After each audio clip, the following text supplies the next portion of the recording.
tetap kami kawal. Demikian Bapak Presiden, selanjutnya kami persilakan pada Profesor Wiku.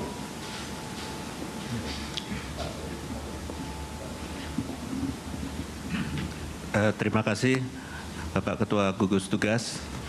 Yang terhormat Bapak Presiden Republik Indonesia yang kami banggakan, izinkan kami untuk menyampaikan tentang adaptasi kebiasaan baru menuju masyarakat produktif aman COVID. Sambil menunggu slides-nya, kami ingin menyampaikan bahwa ancaman COVID-19 ini adalah bagian timbulnya penyakit menular baru yang jumlahnya cukup banyak di dunia, lebih dari 30, dan sejak tahun 2004 ada 4 penyakit baru yang menimbulkan korban puluhan juta di dunia. Dan ini adalah ancaman ke depan yang harus kita siaga apabila ini terjadi, yang disebut sebagai disease of tomorrow, penyakit yang kita tidak pernah tahu besok akan terjadi. Berikut. Dengan adanya COVID-19 ini ditambah dengan tingginya risiko penyakit menular, beban penyakit tidak menular, tidak adanya navigasi data terintegrasi, dan masih pada fokus kuratif, serta ketergantungan pada produk alat kesehatan dari luar negeri, ini menimbulkan darurat kesehatan masyarakat di Indonesia. Next.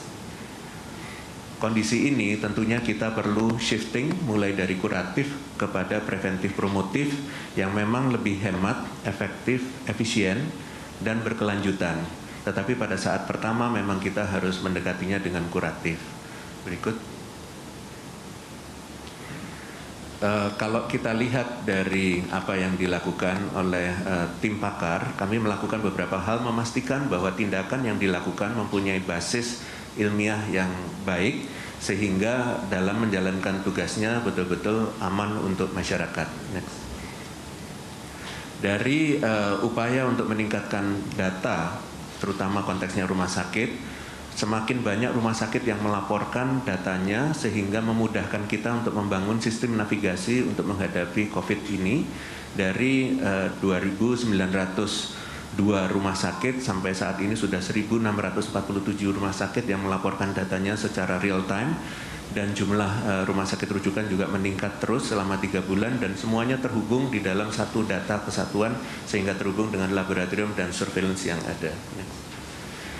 Terutama dalam rangka meningkatkan kinerja laboratorium, ini adalah hal yang kunci, mulai dari 1 laboratorium rujukan sampai dengan sekarang 147 laboratorium rujukan, di mana dulunya tesnya kurang dari 1.000, sekarang sudah bisa mencapai dengan 14.000, meskipun masih naik turun, karena laboratorium ini ada di bawah kementerian dan lembaga yang berbeda-beda. Ini adalah disrupsi dari sistem administrasi kelembagaan kita yang perlu ditingkatkan ke depan dalam rangka deteksi penyakit yang berbahaya ini.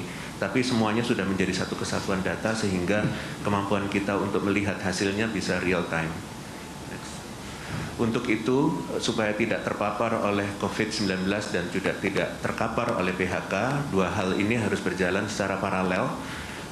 Utamanya adalah perubahan perilaku pada masyarakat, disiplin menjalankan protokol kesehatan, dan betul-betul setiap daerah karena karakteristiknya yang berbeda-beda memperhatikan risikonya, dan pemulihan sektor ekonominya juga sesuai dengan kondisi yang ada di daerah.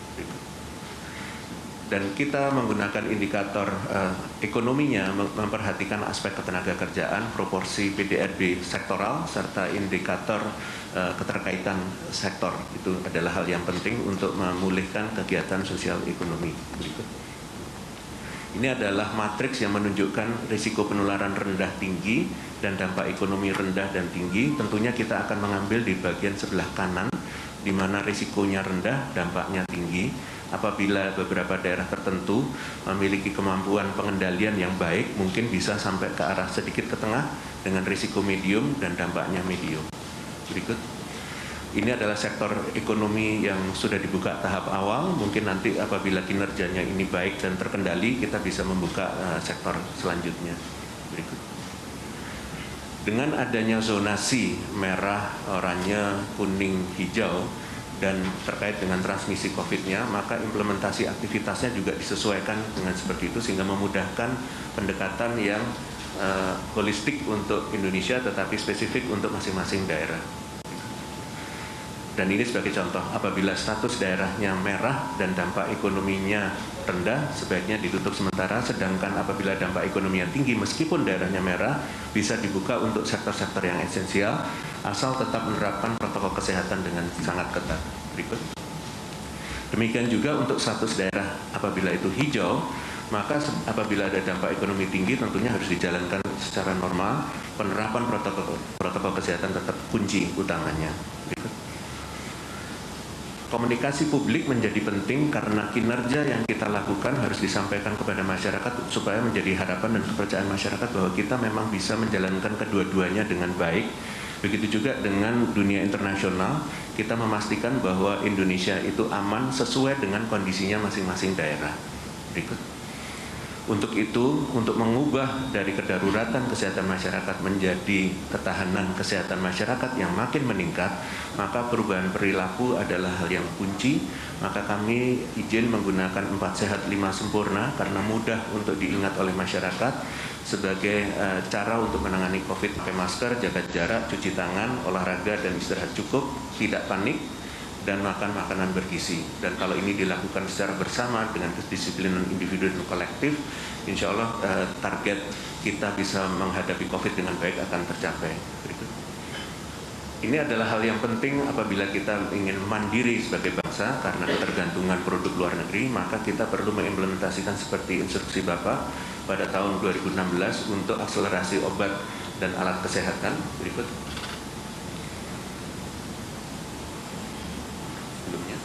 Ini adalah contoh Bapak Presiden bahwa dalam waktu beberapa minggu akhirnya setelah diskusi dengan multisektor, akhirnya kita bisa menemukan bahan baku asli Indonesia, produksi dalam negeri untuk memproduksi APD, kaprol, dan GON, dan kita izin memberi nama INA United karena ini menunjukkan kesatuan bangsa kita untuk memproduksi ini, dan kemampuannya adalah jutaan APD dalam waktu 1 bulan, tentunya untuk memenuhi kebutuhan dalam negeri dan juga internasional, dan semuanya sudah sesuai dengan standar internasional yang diakui oleh WHO.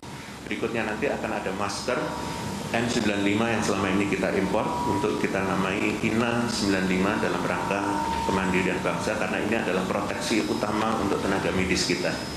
Berikut. Hal yang paling penting adalah alat navigasi. Kami mengembangkan sistem terintegrasi BLJ Bersatu Lawan COVID, sehingga semua pelaporan ini adalah data integrator dari semua sumber, tidak hanya dari Kementerian Kesehatan tetapi juga dari daerah dan sektor lainnya, sehingga kita bisa mengetahui perkembangan kasusnya yang nanti akan dijelaskan oleh Dr. Dewi. Next. Dan kalau kita lihat, ternyata beberapa penyakit tertentu di Indonesia yang tinggi prevalensinya adalah komorbid untuk COVID-19. Dan klaim BPJS tahun 2019 untuk penyakit-penyakit tersebut adalah hampir 20,6 triliun. Dengan cara penyatuan data terintegrasi tersebut, dengan menggunakan disease registry dan informatik khusus COVID, ini dengan machine learning yang seperti Bapak harapkan, potensi untuk pembenahan pembiayaan kesehatan nasional dan policy yang berbasis pada data akan bisa terlaksana dengan baik dan sudah kita buktikan di dalam COVID-19 yang nantinya berguna untuk efisiensi dari BPJS untuk aspek-aspek kesehatan yang lainnya. Bapak, Ibu, dan saudara-saudara sekalian, pertama-tama saya ingin mengucapkan terima kasih dan penghargaan yang setinggi-tingginya kepada seluruh jajaran gugus tugas di tingkat pusat sampai ke daerah, sampai gugus tugas di desa, RT maupun RW, dan juga seluruh tenaga medis, dokter, perawat, relawan, dan juga personel Polri, dan seluruh prajurit TNI yang telah bekerja keras, tak kenal waktu, dengan penuh dedikasi dan pengabdian untuk pengendalian COVID. Tapi juga harus Saya ingatkan bahwa tugas besar kita belum berakhir, ancaman COVID masih ada, kondisi masih dinamis, ada daerah yang kasus barunya turun, tapi juga ada daerah yang kasus barunya meningkat, ada daerah yang juga sudah nihil, dan perlu saya ingatkan, jangan sampai terjadi gelombang kedua, the second wave. Jangan sampai terjadi lonjakan. Ini yang saya ingin betul-betul diperkuat konsolidasi, koordinasi antara pusat dan daerah, provinsi, kabupaten, dan kota, sampai tentu saja ketika desa, RT, dan RW. Perkuat juga koordinasi di internal Forkompinda. Ini penting sekali dan tentu saja yang lebih penting lagi libatkan semua elemen masyarakat sehingga kita semuanya bergotong royong, bersinergi, bekerja menyelesaikan persoalan besar ini.